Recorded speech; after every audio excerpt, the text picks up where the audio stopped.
looked bleak for a while. And to quote Seinfeld, when you're bleak, you're bleak. And it was 17-0 they were down, but they come back and win 27-24. All right, welcome in CBS Sports HQ, presented by Crown Royal. Ryan Wilson, I'm Eric Casillas. Here we go. The 49ers, wow. It's 17-0. And you go, okay, well, so it's 17-0. It's the second biggest comeback this year. Only 19 points when the Ravens came back against the Colts was bigger. LA was 45-0 under their current head coach, Sean McVay, when they led at halftime. They're 17-3 at halftime. Now it's 45-1. What does this say to you about the Niners coming back from 17-0 and 17-3 at halftime to get a win and make the playoffs? Because if they hadn't won, they'd have been out.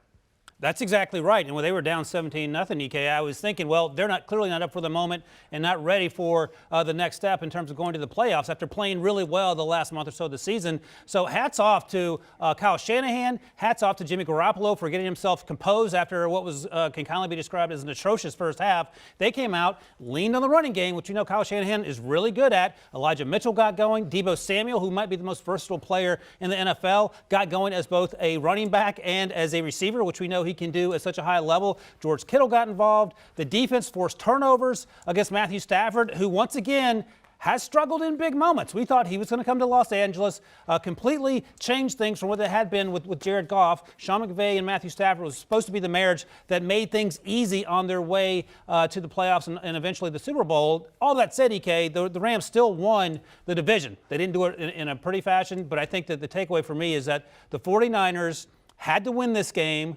They composed themselves in the second half and played perhaps some of their best football. Jimmy Garoppolo made some fantastic throws on a must-need drive at the end of that football game to get them to overtime. And then, of course, they had that big drive to start overtime to get that field goal that eventually led to the win. All right. Conversely, the Rams, they're up 17-0. And they'd had problems putting San Francisco away. This is now the sixth straight loss to the 49ers. What does this say about the Rams? I mean, this has been a hard team to define this year. They're adding star players. You know Cooper Kupp's been great. I'm not sure really if I'm really got a grip on Matthew Stafford as a Ram. Who are the Rams to you who back in to win the division, which is sort of a metaphor for what their year has been like? I think that's a good way to put it. And backing in to win to the division is a pretty good place to be as opposed to backing in to missing the playoffs, as we saw the Colts do. So where are the Rams? I think the conversation has to start with Matthew Stafford. Is he completely healthy? He doesn't seem to be. But at this point in the proceedings, there are no excuses. Every team has injuries. Your quarterback has to play through those injuries. We know that Matthew Stafford is incredibly tough.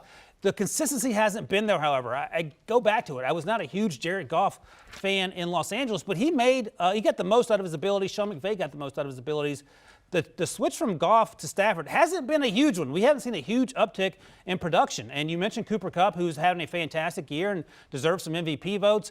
We know about the defense. They got Von Miller. They obviously have Jalen Ramsey, who had a wonderful interception in the end zone that stalled the 49ers drive. We know about these pieces. But again, you added Odell Beckham.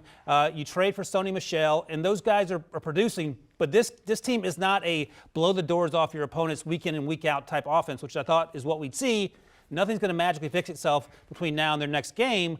But I think what you have to do with Stafford is get him healthy and put him in positions to make plays and not make those mistakes. You know, it's like the old sort of line, which is, you know what they call the guy who graduated last in his medical school class? They call him doctor. You know what they call the team that backs in to their division championship? They call them division champs. And they're going to get a home game. And the Rams are going to be welcoming in the Cardinals. They know each other well. They play twice a year. It's going to be 3 times this year. Cardinals going to L.A. in that 4-5 match. Do you want a sports network that delivers everything that matters about the game? The highlights, the picks, the instant analysis. No yelling, no fake debates, no politics.